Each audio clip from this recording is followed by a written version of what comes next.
Bonjour Guy, bonjour Chantal. Bonjour. Bonjour. Alors, je suis ravie de vous avoir comme invité aujourd'hui parce que Guy, tu es le président d'une association qui existe depuis 11 ans maintenant. C'est une association qui s'appelle Les Signes comme l'animal. Et c'est une association qui a pour objectif d'aider les gens qui vivent le deuil. Alors, vous l'avez créée tous les deux, cette association.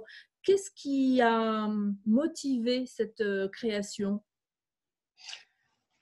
Alors, juste pour dire que, en fait, nous n'étions pas deux à la base, nous étions trois, mais la vie a fait que nous nous retrouvons aujourd'hui qu'à deux.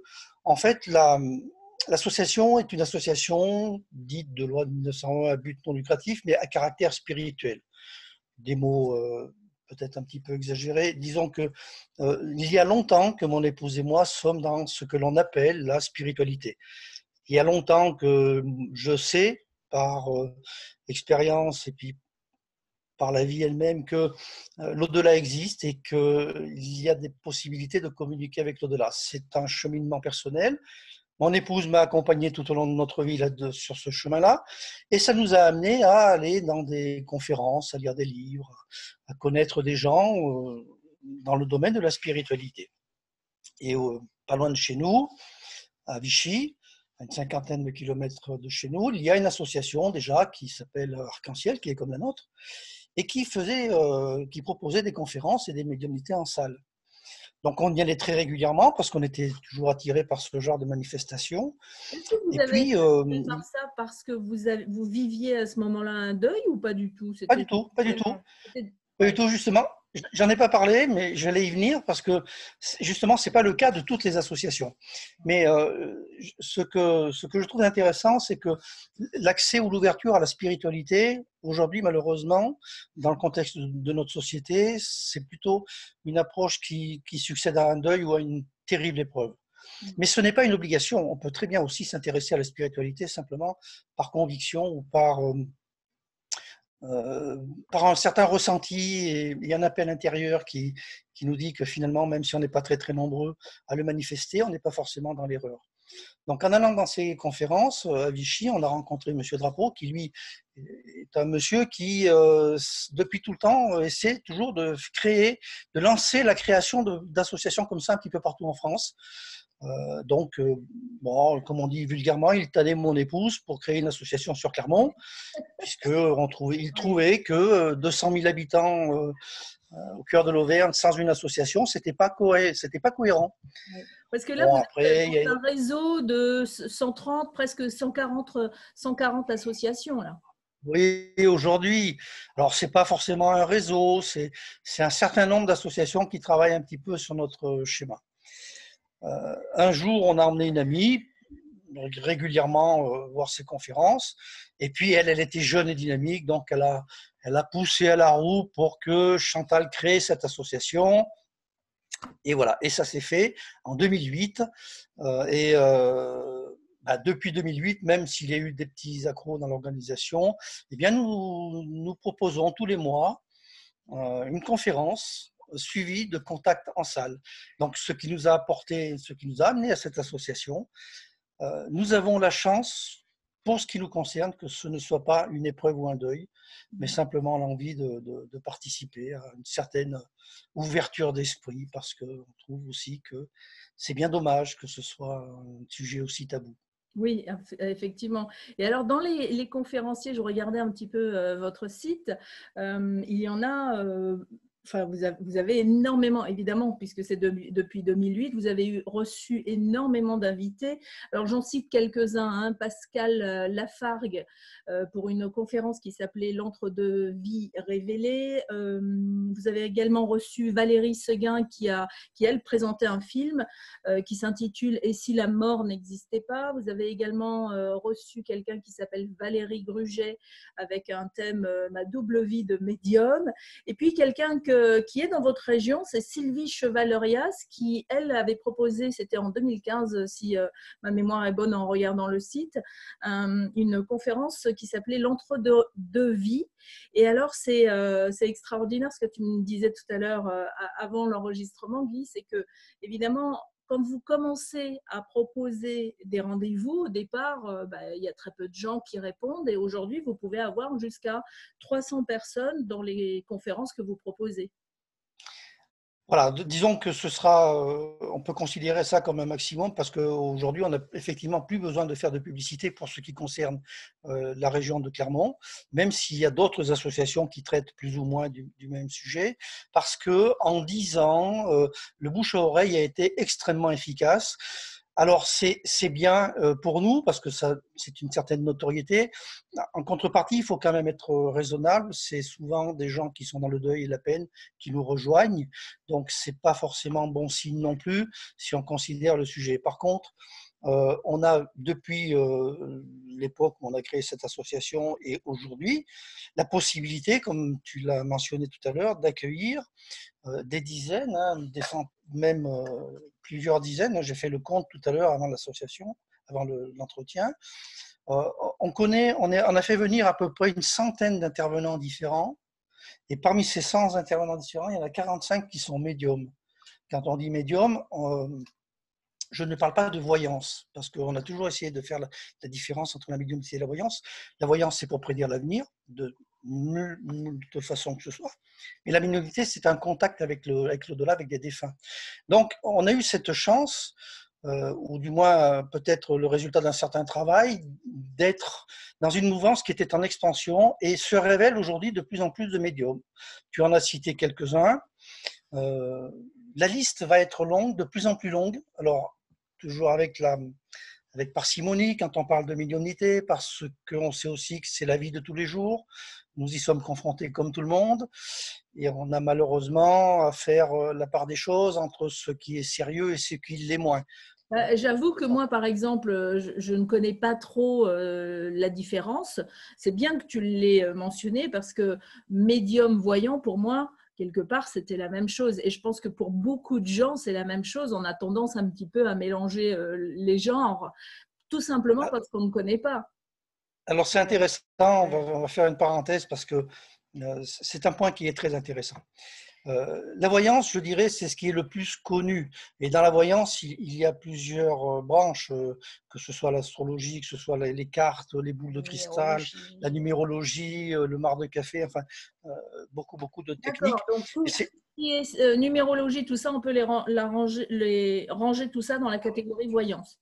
Oui, enfin, après, Oui. c'est une affaire de définition personnelle, mais on est dans la prédiction ou la prévoyance d'événements qui vont avoir lieu en face de la personne qui est assise en face du voyant.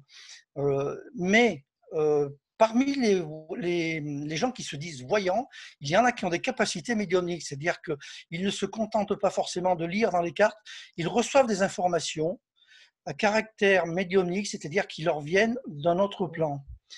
Et pour aller au bout de cette description, on va avoir le médium qui, lui, ne va pas forcément s'intéresser à la voyance, mais qui ne va faire que transmettre les informations d'un défunt, d'un guide ou de plusieurs défunts, peu importe. Des entités de l'au-delà. Voilà, ce que l'on appelle les entités. Bon, moi, j'aime pas trop ce terme, mais prenons-le quand même. C'est un contact. C'est un contact. Un contact entre l'au-delà et la vie terrestre. Voilà, très personnalisé.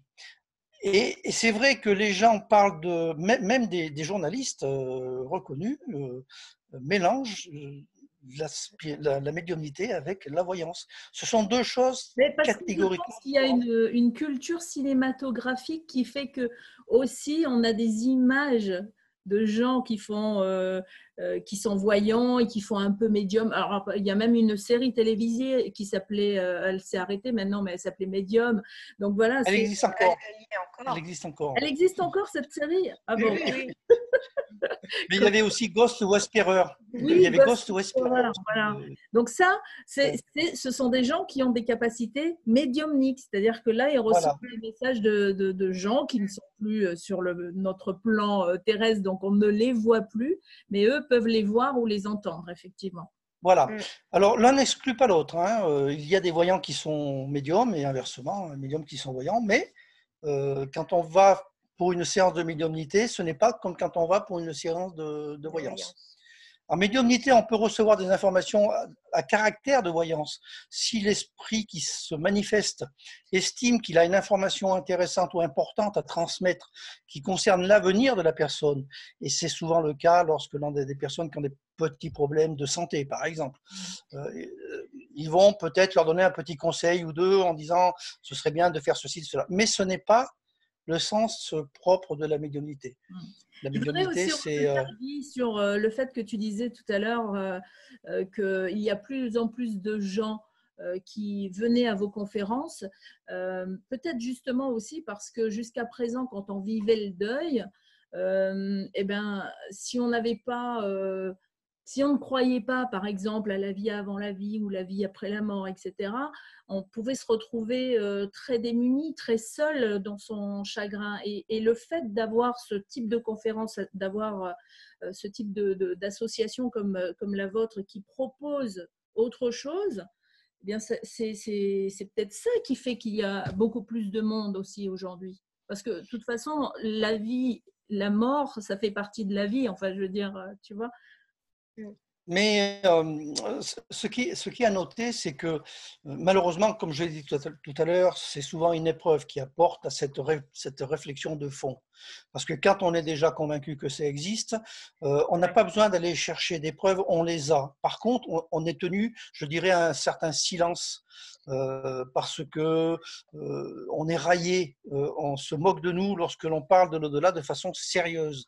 Donc on en plaisante, puis on se conforme au bien-pensant collectif, puis on n'est pas embêté comme ça. Mais quand on vit un deuil, qu'on n'a pas d'autre échappatoire que de se dire mais ce ne sont pas les médicaments qui vont m'aider, ce ne sont pas de brûler un cierge tous les matins qui m'aident.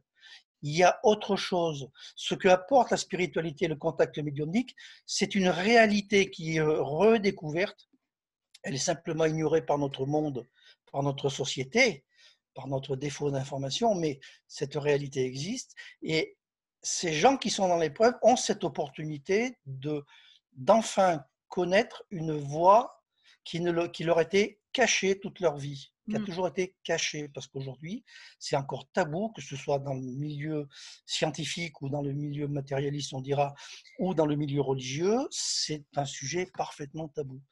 C'est Mais tabou aussi parce c'est tellement qu'il y a guérisseur. des histoires de gens, par exemple, qui ont abusé du fait que quelqu'un était dans la peine, dans la douleur, pour raconter n'importe quoi. Donc, on fait des mélanges. Il y a des gens qui sont des escrocs, des filous, et puis d'autres qui font les choses plus sérieusement. D'ailleurs, vous, comment vous faites au sein de l'association pour choisir vos conférenciers? Eh bien, ça fait partie du gros challenge que nous avons, effectivement, de ne pas mettre en face de plusieurs dizaines de personnes qui sont perturbées, des charlatans, des tricheurs, des menteurs, des voleurs, de tout ce que l'on veut, parce que l'extrême faiblesse et la fragilité des gens qui sont en face nous donne une responsabilité incroyable. Alors, tout à l'heure, tu as cité qu'il y avait à peu près 120, 130, peut-être un petit peu plus d'associations du même ordre que la nôtre. Ce n'était pas le cas quand on a démarré, mais il a bien fallu démarrer. Il y a aussi beaucoup de médiums qui sont très sérieux. Et c'est très vite, enfin, on le sait très vite, parce qu'ils ne sont pas dans l'argent, ils sont juste dans le partage. On sent, il y a une liaison qui se fait dans la communication qui passe par le cœur et non pas par le porte-monnaie. Ça, c'est très rapide à faire. Le deuxième critère… De l'information où quelqu'un… Aujourd'hui, on est dans une ère de l'information où l'information circule très vite. Donc, si on est face à quelqu'un qui est un escroc, il pourra, on va dire, escroquer une fois et pas deux. Pas longtemps, c'est sûr. Ça va vite Voilà. savoir. Alors, tout à l'heure, tu parlais de réseau entre les associations. Alors, il n'y a pas de réseau à proprement parler, mais on finit par se connaître. Tout le monde a plus ou moins son site Internet.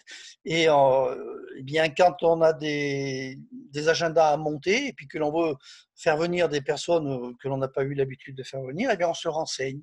On va vers les associations en qui on a confiance, que l'on pense être de bonne foi également. Et on finit, on a un carnet d'adresses relativement complet. pour ne pas être pris de court. Par contre, comme il y a de plus en plus d'associations, leurs agendas sont aussi de plus en plus remplis. Donc, ça complique beaucoup les choses parce qu'il y a aussi les locations de salles. Enfin bon, c'est pas évident, mais on est extrêmement vigilant. Il n'est pas question pour nous de mettre en difficulté quelqu'un qui vient alors qu'elle veut être réconfortée. C'est l'inverse. Notre travail, c'est l'inverse. C'est rassurant, en tout cas, de voir de la façon dont vous travaillez, parce que la recommandation, c'est vraiment le meilleur moyen de savoir si la personne qu'on invite, quelque part, est une personne qui peut apporter de l'aide. Dans le type d'aide que vous apportez également aux gens qui font appel à votre association. Déjà, quand on va sur votre site, sans même vous connaître, sans même aller en Auvergne, si on est ailleurs, vous avez plusieurs outils qui sont à disposition. Vous avez notamment un onglet qui s'appelle Bibliothèque, où on peut retrouver quoi? Tu peux nous donner quelques exemples que l'on retrouve dans cette liste? On va trouver des exemples de livres écrits par des gens qui ont vécu des expériences en relation avec l'au-delà. Notamment des EMI, par exemple. Tout le monde commence à savoir ce que ça veut dire, les expériences de mort imminente. Mais on a aussi des médecins qui s'impliquent maintenant dans cette connaissance ou cette recherche de l'au-delà. Ils sont de moins en moins muets. Des gens comme Jean-Jacques Charbonnier font un travail phénoménal pour débroussailler le terrain. On a des conférenciers comme Christian Cambrois qui se lance dans la découverte et le partage de ces connaissances liées à l'au-delà. Tous ces gens-là, ils passent par des livres, la plupart du temps, passent par des livres. Et puis, des livres aujourd'hui, je ne veux pas citer, il y en a de temps et temps, on en a à peu près 150 ou 160 à proposer, et c'est bien mince par rapport à ce que l'on a réellement sur le marché, je dirais. Hein. Ce qui est bien différent par rapport à il y a une vingtaine d'années où il fallait vraiment gratter. Stéphane Alix, par exemple. Patricia Daré, qui commence à être très connue. Nicole Dron, qui a aussi une aura assez incroyable. Bref, Ben Alexander, ce sont des gens qui ont écrit des livres sur. Et ce sont des médecins. Elisabeth Kubler-Ross, qui est connue pour avoir accompagné les mourants tout au long de sa vie. Bon, on a toute une variété de Père Brune, je suis en train de regarder en même temps la liste, hein, toute une une panoplie, un panachage de livres. On n'est pas là pour dogmatiser cette connaissance de l'au-delà. Au contraire, pour l'élargir. Chacun doit pouvoir y trouver ce qu'il a envie d'y trouver. Et si rien ne lui convient, il faut qu'il puisse partir totalement libre. Et c'est pour ça aussi que dans les outils… En plus de la bibliothèque, justement, dans les outils que vous proposez, il y a aussi la rubrique bons à savoir. Et là, il y a un partage de quelques bons plans, par exemple des sons que l'on peut écouter, un film qu'on peut regarder. Il y a aussi… C'est très léger, ça pourrait effectivement être beaucoup plus complet, mais comme on ne peut pas être exhaustif. Donc, on met les choses qui sont les plus, à notre regard, les plus pertinentes et les plus indispensables dans un premier temps. Après, au-delà, chacun a le loisir de partir. Il y a tellement de voies possibles aujourd'hui qu'on n'est pas là pour dire aux gens c'est dans cette direction qu'il faut partir. Mais lorsque l'on parle, par exemple, du film Nos Solars, on fait référence à un médium brésilien qui s'appelait Chico Xavier, qui est décédé en 2002 et qui a reçu, par écriture inspirée, l'équivalent de 450 livres. C'est un médium, oui, c'est un médium brésilien. Au Brésil, déjà, ce qu'il faut savoir, c'est qu'il y a une culture de la spiritualité, du spiritisme, qui n'a rien à voir avec la nôtre en Occident, et notamment en France, mais en Occident en règle générale. Hein. Ils connaissent Allan Kardec bien mieux que nous. Ils ont fait des films sur Allan Kardec. Bien entendu, Chico Xavier est un médium qui a œuvré toute sa vie pour le bien autour de lui, et il a reçu l'équivalent de 450 livres, dont 7 qui ont été envoyés, qui ont été transcrits par un médecin, André Louis, et dont un a été particulièrement important, qui s'appelle Nos Solars, ça veut dire notre maison en portugais.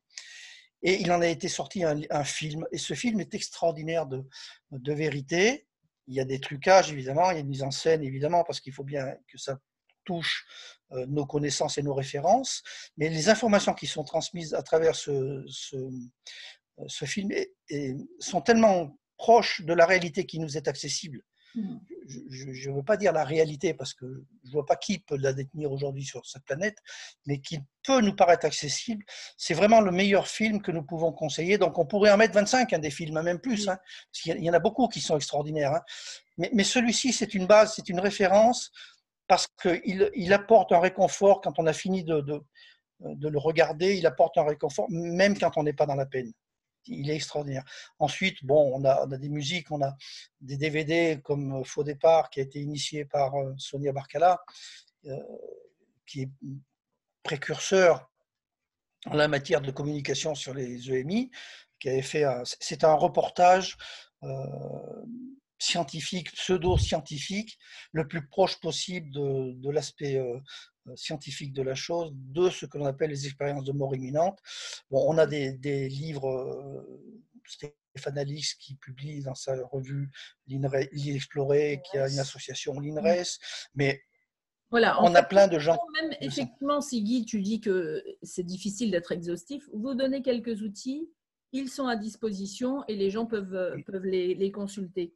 Il y a autre chose, l'histoire de Monsieur et Madame Pelletier. J'aimerais bien que tu nous la racontes, si c'est possible, parce que c'est quelqu'un qui a connu votre association dans la douleur, parce que comme tu disais aussi en début de cette interview, c'est que parfois on vient à la spiritualité sans avoir besoin de vivre des preuves douloureuses, et parfois c'est dans l'épreuve que l'on découvre la spiritualité, et eux, ils l'ont découvert dans l'épreuve, dans la douleur.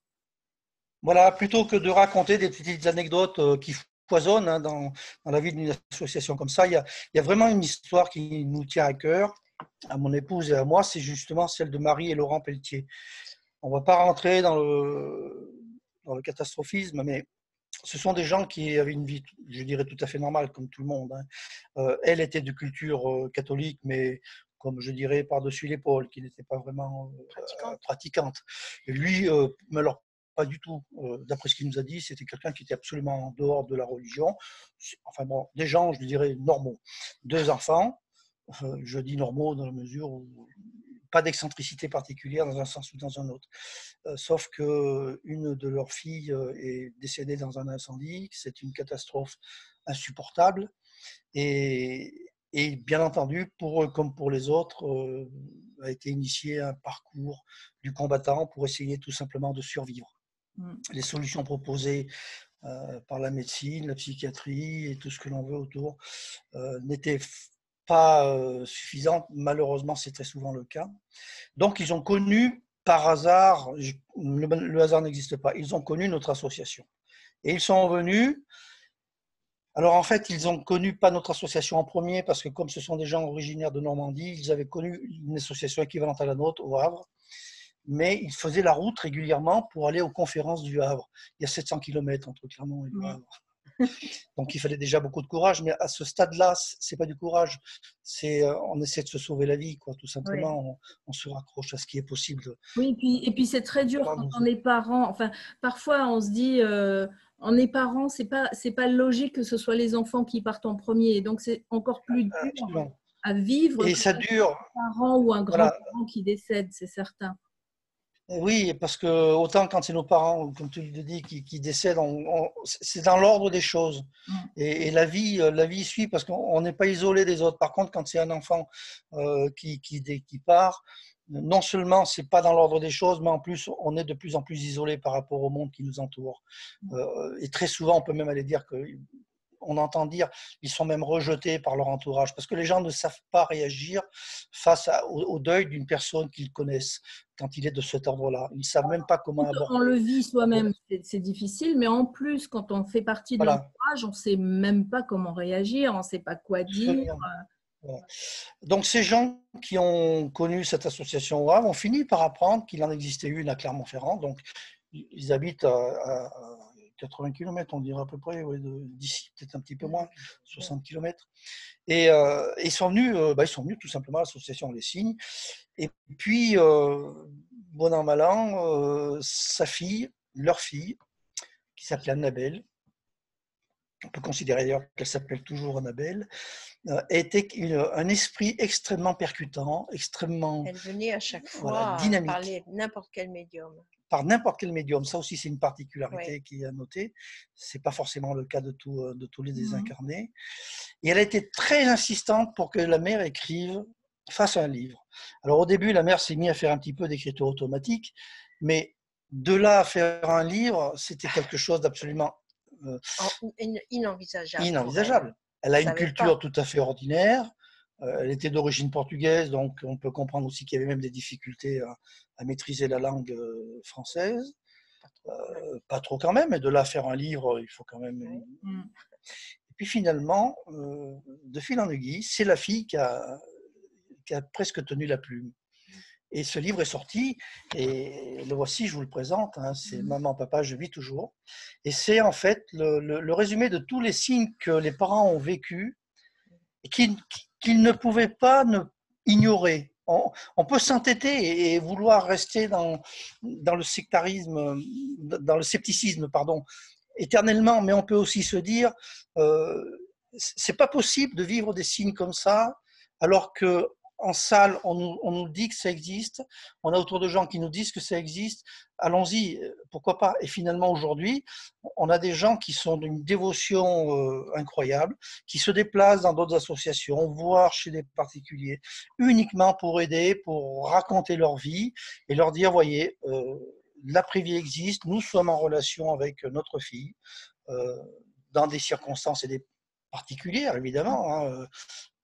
On comprend bien qu'elle n'est pas à la maison à manger à table avec eux, tout bien sûr, hein, mais ça allège tellement la souffrance, ça amène tellement d'espoir qu'on n'ira pas jusqu'à dire qu'ils ont retrouvé un sourire permanent, parce qu'on sait très bien qu'au fond d'eux-mêmes, ils ont leur vie et qu'ils ne nous la montrent pas forcément intégralement. Mais à les côtoyer, on est vraiment boosté dans la vie, quoi. Des gens comme ça sont précieux quand ils contactent ou quand ils voient d'autres personnes qui vivent les mêmes épreuves.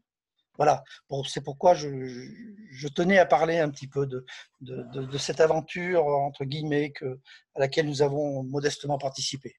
Eh bien, c'est vraiment chouette parce que c'est ça qui est important aussi. On a besoin tous et toutes de gens inspirants, de gens qui vont nous donner envie et de croire en quelque chose, de croire que c'est possible, de croire.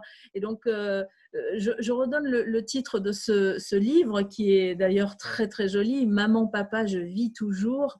Donc, c'est écrit par Monsieur et Madame Pelletier. Je remettrai bien sûr ces informations sous la vidéo pour les gens qui voudraient trouver ce livre. On peut même les inviter à faire des conférences. Ils font des conférences aujourd'hui en France. Est-ce qu'il y a des gens comme ça qui viennent juste pour voir et qui sont tellement, on va dire, surpris, étonnés, qu'ils se disent moi j'ai envie d'aider aussi, j'ai envie de faire quelque chose au sein de l'association. Est-ce que vous avez des histoires comme ça à raconter? Oui, forcément. Toutes nos petites mains. Hein. Oui, déjà, comme le dit mon épouse a très juste dit, nos petites mains. Quand on démarre une association comme ça, on était un îlot, on était quelques personnes à oser parler de ce sujet entre nous. Déjà, à Noël, c'est pas facile. Il faut savoir avec qui on est à table. Si on veut ne pas se faire inviter l'année suivante, on a juste à parler de l'au-delà. Et normalement, ça réduit le nombre des... Après, on n'est pas réinvité. Bon, aujourd'hui, c'est un petit peu plus facile. Mais de fil en aiguille, si on se base sur le sérieux, si on se base non pas sur l'intérêt personnel, si on se base sur l'aspect spirituel de l'aventure, immanquablement, on a des gens qui accrochent le wagon, qui montent dans le train, si vous voulez, et qui participent parce qu'ils comprennent, ils savent et ils peuvent se dévoiler. Et vous savez, ça fait un bien fou quand on reste pendant 20 ans, 30 ans ou 40 ans à mijoter au fond de soi qu'on a des croyances que les autres n'ont pas. Et puis finalement, pouvoir en parler dans un cercle. Voilà, ouais, c'est vrai que ça Qu'est-ce que ça fait du bien? et ça fait tache d'huile. Donc aujourd'hui, effectivement, on a plein de gens qui viennent nous aider régulièrement, depuis très longtemps. Et puis, on a des curieux, heureusement qu'on n'a pas que des gens qui viennent à cause d'un deuil. On a des curieux qui vont, qui viennent. Mais nous, ça ne nous importe pas, si vous voulez. Bien sûr qu'on est content quand on voit qu'il y a plein de nouveaux qui viennent. Mais on sait aussi que nous sommes de passage comme eux peuvent être de passage. Ce ne sont que des rencontres que nous mettons en place entre des conférenciers. Aujourd'hui, les gens qui participent à l'aventure de l'association, par exemple, de quelle manière ils vous aident? J'imagine dans l'organisation des conférences. Bien sûr.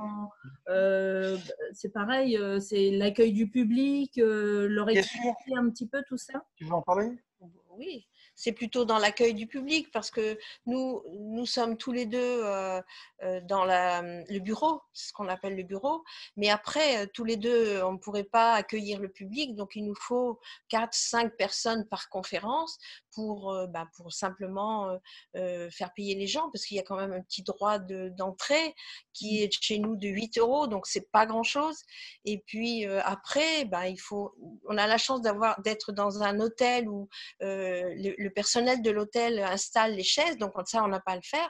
Mais dans certaines associations, il faut ranger les chaises après les avoir mises, après la conférence. Nous, on ne le fait pas parce que l'hôtel le fait. Et puis, toutes les personnes qui sont là, par exemple, quand on a un conférencier qui vend des livres, eh bien, on a une personne qui aide et le conférencier a juste à dédicacer. Donc, c'est vraiment des aides très précieuses. On les appelle nos petites mains. Des petites mains précieuses, effectivement. Et je sais de quoi on parle parce qu'effectivement, avec mon association, quand on organise un événement, que ce soit une conférence ou un stage, un atelier, c'est toujours pareil. On a toujours besoin d'aide. Et puis après, il y a la communication. Encore que tu disais, Guy, qu'aujourd'hui, vous êtes relativement connu et que vous n'avez plus besoin de faire beaucoup de communication. Les gens savent que vous avez un rendez-vous régulier. Donc là, il y en a eu un qui a été annulé. En raison du coronavirus. Vous en avez un prévu au mois de mai en fonction de l'actualité. Est-ce que tu veux parler de cet événement du mois de mai? Alors, si on arrive à le programmer, celui du mois de mai, c'est Anne Revendling, une dame qui est très connue, qui a fait déjà plusieurs livres, dont un qui a été mis au cinéma sous l'aspect, enfin, il s'appelait Un soleil trop tard, et ça a donné le film le dernier signe. Comme je vous ai dit tout à l'heure, ce sont des gens qui viennent et qui ont un vécu et des relations très particulières avec l'au-delà, souvent des histoires inattendues. Alors, on a aussi, bien entendu, des conférenciers qui viennent parce qu'ils ont eux-mêmes vécu un deuil, comme Laurent et Marie Pelletier, et puis qu'ils partagent leur expérience. Et on a aussi des gens comme André Van Ling qui n'ont de but dans la vie que de partager et d'aider les gens sur une certaine compréhension de l'au-delà, une certaine vision de l'au-delà qui n'a rien à voir avec les visions médiatiques. Tout à l'heure, tu parlais d'information au niveau des médias. Moi, je préfère dire la désinformation au niveau des médias. Bon, je suis peut-être un petit peu dur, mais si on veut sortir de ce schéma médiatique bien pensant, eh bien, il faut s'adresser à des gens comme ça. Et elle a une panoplie de conférences bien à propos. Bon, voilà l'exemple de conférences. On l'a déjà fait venir, Anne Revendling. Donc, déjà 2 fois. Voilà, quand on fait revenir un conférencier, c'est à la fois parce qu'il a convenu à notre éthique, mais il a aussi apporté beaucoup au public parce que le public sait nous le dire. Oui. Quand il est satisfait d'un conférencier, quand on sent que justement les retours que vous avez de votre public. Quels sont les retours les retours peuvent être très nombreux, mais il y en a certains qui touchent plus que d'autres. Est-ce que tu as quelques témoignages comme ça en tête? C'est exactement comme lorsqu'on va au cinéma. Vous sortez d'un film sous le coup de l'émotion ou vous êtes déçu. Oui, disons que nous, on a une particularité dans notre activité, c'est que la conférence est suivie d'une séance de médiumnité à peu près équivalente en temps, mais entre les deux, on a une pause d'une demi-heure, 3/4 d'heure pour se détendre, etc. Et c'est vraiment un moment de convivialité où les gens échangent sur la conférence qui vient d'être donnée. Entre ceux qui ont déjà l'habitude de percevoir ce genre d'informations et puis d'autres qui découvrent. Donc, on sent tout de suite, on voit tout de suite à l'ambiance et aux gens qui viennent nous voir en particulier et qui nous disent ah ben là c'est incroyable, ou l'expérience qu'elle a vécue est incroyable, ou sa perception de la vie est incroyable. Enfin, on a des retours comme ça et on a des retours après a posteriori par des messages, des SMS, des mails, enfin des coups de téléphone pour nous dire voilà. Et puis nous-mêmes, on va souvent aussi un petit peu à la recherche de ces informations parce qu'on aime bien proposer ce qui nous semble bon pour le public, mais on veut surtout s'appuyer sur que eux ils aiment entendre, évidemment. Alors, si les gens ont vécu quelque chose de fort, c'est important de le savoir parce que ça vous permet aussi de jauger et de savoir si tel conférencier ou tel autre a une sorte d'aura peut-être plus aidante. Et donc, c'est vrai que c'est important. Mais tu sais que ça fait 11 ans maintenant qu'on vit nos propres conférences, puisqu'on y est tout le temps, nous. On n'est jamais absent. Et bien, malgré tout, on pourrait dire presque qu'on n'a pas grand-chose à apprendre de plus à chaque conférence. Mais ce n'est pas se vanter de dire ça, c'est parce que quand on a participé à plus de 100 conférences, chez soi, on finit par avoir beaucoup de connaissances. Mais même encore aujourd'hui, il y a des conférenciers qui nous tirent la larme de l'œil. Alors qu'on devrait être là pour aider les gens, on fait comme tout le monde, on est dans l'émotion et la compassion. Il y a des conférenciers qui viennent vraiment pour parler avec le cœur. Donc, combien de conférences vous offrez par an? C'est une conférence par mois? Voilà, sauf le juillet-août. C'est donc une dizaine de conférences par an, plus parfois une conférence hors cadre, en dehors de l'agenda traditionnel. Alors, pour quelqu'un qui n'a, comme moi par exemple, mais comme beaucoup d'autres, qui n'a jamais vécu de médiumnité en salle, ça veut dire quoi exactement et comment ça se passe? Alors, moi j'aime bien aborder ce sujet-là parce que c'est le sujet le plus critiqué en fait. Des conférences, finalement, tout le monde aujourd'hui en donne plus ou moins à droite à gauche.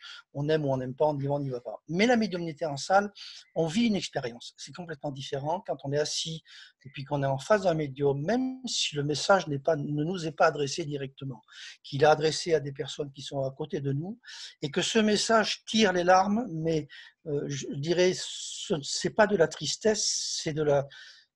Je n'irai pas jusqu'à dire de la joie, mais c'est un réconfort incroyable. Ce sont des expériences. Enfin, il faut avoir un cœur de pierre pour pouvoir résister. Les gens qui viennent et qui reçoivent un message en repartent évidemment satisfaits. Et les gens c'est ce que je leur dis moi en début de conférence, les gens qui n'ont pas de message ou qui ne sont pas intéressés particulièrement pour en recevoir, je leur dis écoutez bien quand même, parce que les messages qui sont donnés à une personne en particulier ont un impact qui va forcément vous toucher si vous savez être attentif avec le cœur. Et ce sont des expériences incroyables parce qu'elles sont en contact. Ce n'est pas un hasard si j'entends ce message moi-même, même s'il ne m'est pas adressé directement. C'est l'effet de groupe aussi. Hein. Il y a une énergie qui est semblable dans le groupe. Donc, si j'entends un message, il est aussi pour moi, même si ce n'est pas un de Je vais prendre un exemple. Moi, je pense à celui d'Evelyne. On a une conférencière qui est venue il y a quelque temps. Alors, quand on connaît les conférenciers, médium, enfin, elle fait conférencière aussi, mais bon, c'est médium. Et nous, on peut dire, on connaît les médiums par avance, donc le fait d'avoir discuté avec eux, on peut leur avoir donné des renseignements, enfin, ça déjà, vous pouvez l'exclure. On n'est pas dans le cinéma, on n'est pas dans le théâtre, on n'est pas en train de faire des scénarios pour essayer de faire quoi que ce soit. On n'a rien à y gagner, nous, là. Vous n'auriez pas le temps de faire ça. Et puis en plus, il faudrait une mémoire d'éléphant. Donc, les médiums qui viennent, qui plus est pour la première fois, généralement on les accueille la veille, quand c'est pas le matin même. On discute un petit peu de leur vie, on essaie de se connaître un petit peu, mais on ne va pas raconter des péripéties. Bon, bref. Et cette médium-là commence par un message avec une petite main, justement. Une de nos petites mains. Nous ne demandons plus maintenant notre petite main non plus, ne demandons plus pour elle. Ça fait tellement d'années qu'on entend des messages. Eh bien, elle a passé son temps elle a déroulé toute la famille de cette petite main, des grands-parents jusqu'aux petits-enfants, Avec les prénoms avec les prénoms, et puis ce qu'ils avaient à faire. ce qu'ils avaient à faire et ce qu'ils étaient en train de faire. Moi, j'en ai pleuré. Alors, c'est pas des messages qui me concernaient, c'est pas des messages qui concernaient les gens qui étaient dans la salle. Mais je peux vous dire, ça a un impact sur la pertinence de l'existence de l'au-delà qui est bouleversant pour des gens qui viennent pour la première fois ou la deuxième fois. C'est pour ça que même si le message ne s'adresse pas à eux, l'impact qu'il a touche vraiment la conscience. Ça va très loin, au-delà du mental qui, lui, ne comprend pas du tout comment ça fonctionne. Lui c'est le curieux de l'affaire hein, dans l'histoire. Hein. Mais la conscience, elle n'est pas curieuse, elle se révèle. C'est complètement différent. Et c'est Donc très ça, important. c'est quelque chose que systématiquement, avant cet exercice de médiumnité en salle, que tu expliques aux gens, notamment ceux qui n'ont pas l'habitude, ceux que tu vois pour la première fois, c'est important de le dire. Oui et non, parce que comme on n'est pas non plus dans un dogmatisme bien cadré, aujourd'hui on a l'habitude, on fait confiance. Je dirais l'association porte en elle-même déjà une certaine aura, c'est-à-dire que on sait que c'est pas quelque chose, c'est pas une promenade pour aller rigoler. C'est quand on va passer un dimanche après-midi à l'association Les Signes, on y va pour autre chose que pour se promener. On y va vraiment pour quelque chose. Donc, on n'a pas besoin de faire la morale aux gens, mais je leur rappelle que bien entendu, on a tous une attitude plus ou moins scolaire. On aime bien discuter quand on vient de recevoir un message avec son voisin, sa voisine, parce qu'on est content de l'avoir reçu, le message. Et puis parfois, on aime bien commenter ce qui se dit parce qu'on a l'impression d'en savoir davantage. Donc, je leur dis justement un petit peu au départ, avant la conférence, essayez de comprendre que votre silence sera plus porteur que vos bavardages, que vous allez peut-être déranger la personne qui est à côté, qui n'a pas forcément envie de vous apprendre, de vous entendre. Mais sorti de là, on peut dire qu'il y a une certaine discipline, même si parfois il y a des gens qui exagèrent un petit peu. Mais globalement, c'est tellement touchant. Alors, Une quand tu séance dis il de. y a des gens qui exagèrent un petit peu, ça veut dire quoi? Il y a des Ça gens papote. qui viennent Bah, juste enfin, titiller, pour critiquer. non, Si, c'est quoi? non, je pense pas je pense pas qu'il y en ait beaucoup qui soient venus dans cette idée-là. Par contre, il y en a qui sont amenés par des amis. Viens voir, je connais une association, tu vas voir, c'est spectaculaire. Ils vont te parler, ça parle de l'au-delà, il y aura des contacts. Bon, si vous êtes déjà un petit peu dans la mouvance spirituelle, vous y allez avec un certain sérieux. Si vous êtes sceptique, et puis si vous dites, ah bah, après tout, j'ai rien à faire dimanche, pourquoi pas, et puis que ça vous fait rire ce qui se passe, parce que ça passe pas, parce que ça passe pas. Vous pouvez avoir une attitude de scolaire, c'est-à-dire vous moquer, parler, jarjoter, bavarder, voilà, mais Oui, avoir c'est une à la attitude marge. un petit peu perturbatrice, quoi, quelque part. Voilà, bon, quand c'est un peu exagéré, on recadre, on est là aussi pour jouer notre rôle, hein, un petit peu. Mais non, mais il Ça faut arrive pas se pas plaindre, souvent. faut pas se plaindre. Ouais, moi, je trouve ce que vous faites au niveau de l'association très chouette. Je ne connaissais pas. C'est une conférencière que j'ai invitée à Quimper qui m'a parlé de vous. Donc, c'est vraiment chouette de savoir qu'il existe des associations comme ça. Et d'ailleurs, sur le site de l'association, il y a une carte des associations que tu as fait. Et c'est un gros travail pour faire la recherche de toutes ces associations qui existent par région. Donc aujourd'hui, est-ce qu'on peut dire qu'en France, il y a suffisamment d'associations qui s'occupent de l'aide au deuil de cette manière Alors, ou d'une autre? oui, enfin, aujourd'hui, on a. Je ne peux pas être exhaustif dans ce que je dis parce que toutes les associations ne travaillent pas exactement sur le schéma de la nôtre. Hein. Et puis nous ne sommes pas parfaits pour dire aux autres c'est comme ça qu'il faut faire. Mais globalement, des associations qui abordent la survie de l'âme, la communication spirit, il y en a 130, 140, peut-être 150, parce que tout le monde n'a pas la même activité, mais il y en a qui débordent sur des sujets ésotériques ou développement personnel, d'autres ne le font pas, etc. Mais globalement, oui. Et le problème, c'est que c'est pas parce qu'il y a 150 associations qu'on arrive à être implanté, que ces associations couvrent le territoire. Mais c'est un petit peu la loi enfin, les gens qui habitent proches des grandes villes où il y a beaucoup d'associations ne vont pas se plaindre qu'il en manque. Par contre, les gens qui sont dans certaines régions, quand je vois le nord-est de la France, où là, il y en a vraiment très très peu, je me dis forcément, eux ne vont pas être bien contents. Maintenant, des associations comme ça, il faut parfois faire 30, 40, 50 km. Nous, on a des gens qui viennent chez nous dans le Puy-de-Dôme, qui viennent de la Creuse, qui viennent de la Haute-Loire, qui viennent du Cantal, parfois même de plus loin, de Saint-Étienne. Il y a 150 km pour venir voir une conférence. Mais quand il n'y a rien de plus proche ou quand le sujet les intéresse, bah, les gens trouvent. Oui, on est prêt à faire des kilomètres, hein, c'est certain. Donc, cette liste d'associations, elle existe sur ton site, donc on peut la voir. Si jamais je suis en Alsace ou si je suis en région PACA, je peux voir s'il existe des associations qui peuvent m'aider. Donc, je rappelle l'objectif de l'association Les Signes. C'est une association d'aide au deuil qui ouvre sur la perspective d'une vie après la mort en organisant des conférences suivies de contacts médiumnique en salle, c'est ce que l'on vient d'expliquer un petit peu comment ça se passe. Est-ce que lors de ces contacts médiumniques, par exemple, imaginons, moi j'y vais et je demande à parler à quelqu'un, est-ce que c'est comme ça que ça se passe? Ou est-ce que au fond, on doit y aller sans rien attendre et juste accepter ce qui vient? Alors, oui et non. Il n'y a pas de règle. Aujourd'hui, on a l'habitude, nous, de comprendre le contexte, de savoir comment ça fonctionne. En fait, on ne sait pas grand-chose. On en sait juste un petit peu plus que ceux qui viennent pour la première fois. Mais on s'est aperçu que des contacts sont déjà établis, dans beaucoup de cas, bien avant la conférence elle-même. Mais il y a des gens qui viennent pour demander, mais pourquoi ne pas demander? Personne n'impose quoi que ce soit. Le médium ne peut que transmettre ce qui lui est transmis. Il y a des médiums qui travaillent avec photo, d'autres sans photo. C'est une technique qui leur appartient. Quand le contact se fait, c'est bien de toute façon pour répondre à une demande. Ça, c'est certain. Celui qui ne demande pas, c'est plutôt rare qu'il reçoive quelque chose, un contact, parce qu'en fait, il est là juste pour son développement. Tout à l'heure, j'ai donné l'exemple d'une petite main qui n'avait rien demandé, parce que l'exemple que j'ai donné tout à l'heure, cette dame-là n'avait rien demandé. Elle a eu quand même un contact. Donc, si vous voulez, on pense et on se satisfait de dire que ce qui est important passe. Ce qui est le plus important, qui doit passer, passe. Venir ou pas avec l'intention de communiquer, c'est libre à chacun. Ça, c'est...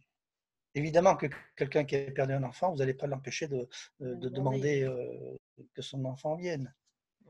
Puis de toute façon, nous, on n'a pas le droit de dire aux gens, tout ce que l'on peut faire, c'est cadrer un petit peu le type de demande. C'est-à-dire que nous ne demandons pas de contact avec les animaux.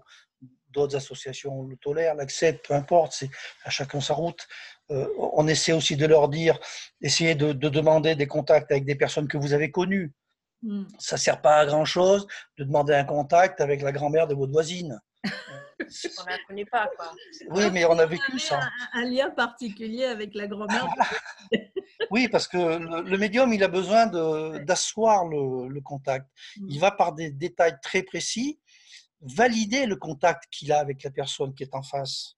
Oui. Que c'est bien quelqu'un qui oui, on est sûr connu. Que le message vient de cette personne et pas de quelqu'un d'autre. Voilà. Donc, il va donner Quand le médium en face de lui, il a des réponses je ne sais pas, ou peut-être, ou je ne l'ai pas connu, c'est sans intérêt. Bien sûr. On ne prouve rien du tout, on passe 3 minutes ou 5 minutes à dire n'importe quoi. Donc voilà, il y a un petit cadrage il y a de bien principe. Dans l'association, c'est que vous n'essayez pas de convaincre qui que ce soit. De toute façon, notre association, le fonctionnement est très simple. Il y a ce que l'on appelle une adhésion pour ceux qui le souhaitent, qui est de 15 € par an. Ça donne droit à une réduction de 8 à 5 € au niveau des entrées. C'est tout ce qu'il y a. Nous ne vendons rien, nous n'avons pas de livres, nous n'avons pas de... on ne vend rien, nous. Donc, ils viennent, les gens, ils veulent en repartir et raconter tout autour d'eux en rigolant qu'ils ont connu des farfelus. Ça ne nous concerne plus. Oui, ça ne nous concerne pas. Par contre, s'ils reviennent... Oui, vous avez donné une information et chacun va ensuite la prendre comme il a envie. On a mis en relation des gens sur un sujet qui aujourd'hui est tabou. Ben, merci à tous les deux. Merci Guy, merci Chantal d'avoir expliqué ce que fait l'association Les Signes. Bien sûr, sous cette vidéo, il y aura les liens pour aller sur votre site. Est-ce que vous avez aussi une page Facebook ou vous avez uniquement le site web? Bien sûr, non, non, on a une page Vous avez aussi Facebook. une page Facebook, hein. Donc je donnerai tous les liens. Et si jamais il y avait une information ou une autre que vous avez envie de faire passer, n'hésitez pas, comme ça je la rajouterai sur la vidéo, notamment sur l'actualité, si la conférence par exemple de mois de mai est maintenue ou si elle est repoussée, etc. Donc vraiment, sentez-vous libre de me dire, ah, attention, on avait dit ça dans la vidéo, est-ce qu'on peut modifier ou rectifier la date, etc. Il n'y a aucun souci, hein. Merci Guy, merci Chantal. Merci. Merci à toi. Merci à toi.